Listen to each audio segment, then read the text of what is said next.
स्वागत है आपका श्री भक्ति ज्ञान चैनल में। आज हम सुनेंगे आश्विन मास के शुक्ल पक्ष की पापम कुसा एकादशी पौराणिक व्रत कथा। धर्मराज युधिष्ठिर ने विनय पूर्वक पूछा, हे भगवान, सांसारिक जीवन में मनुष्य को पाप कर्म से हमेशा बचना चाहिए, परंतु यदि भूल हो जाए तो क्या करे? क्या ऐसा भी कोई व्रत है जो ऐसे मनुष्य की रक्षा करता है?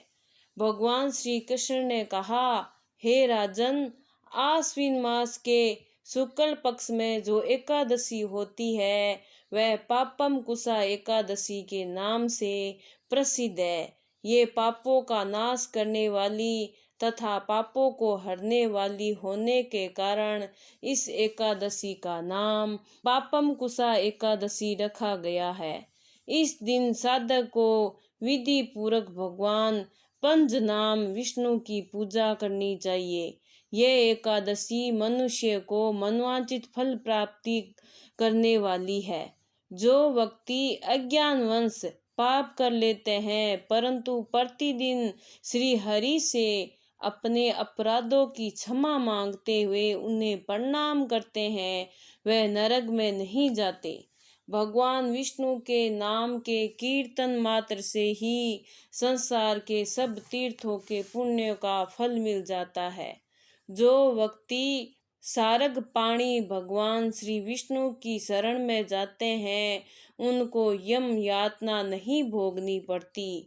जो अज्ञानी विष्णु एवं वैष्णव, शिव और शिव के भक्तों की निंदा करते हैं वह अवश्य नरक में वास करते हैं।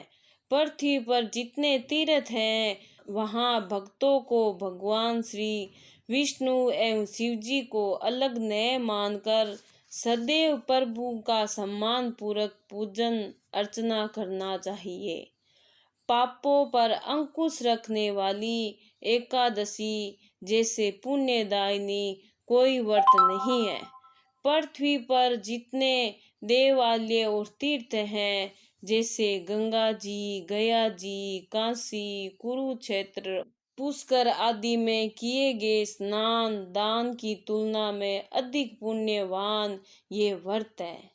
इस व्रत के साथ जागरण करने से मनुष्य भगवान विष्णु की विशेष कृपा प्राप्त करता है।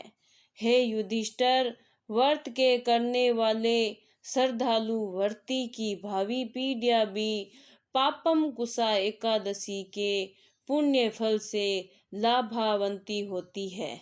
ये नप्रोत्तम बाल्यावस्था, युवा अवस्था और वृद्धावस्था, इन सभी अवस्थाओं में इस व्रत को करने से व्यक्ति को सद्गति प्राप्त होती है। तिल, भूमि, गो, अन्न, जल, छत्री आदि दान करने से मनुष्य पुण्य प्राप्त करता है। तप और दान अपनी शक्ति और सामर्थ्य अनुसार करना चाहिए। धर्मराज युधिष्ठिर ने पूछा, हे योगेश्वर, मनुष्य पापों से कैसे बचे?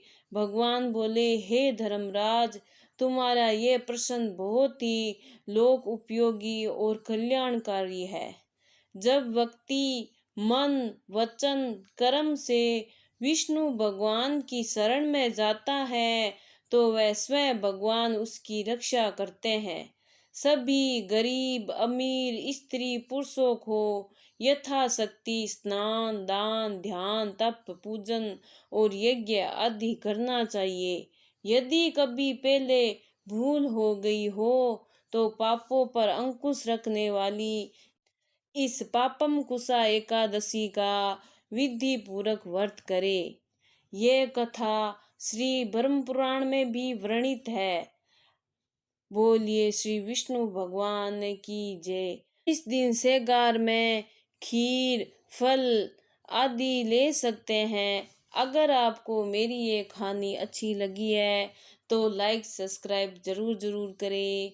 बहुत बहुत धन्यवाद।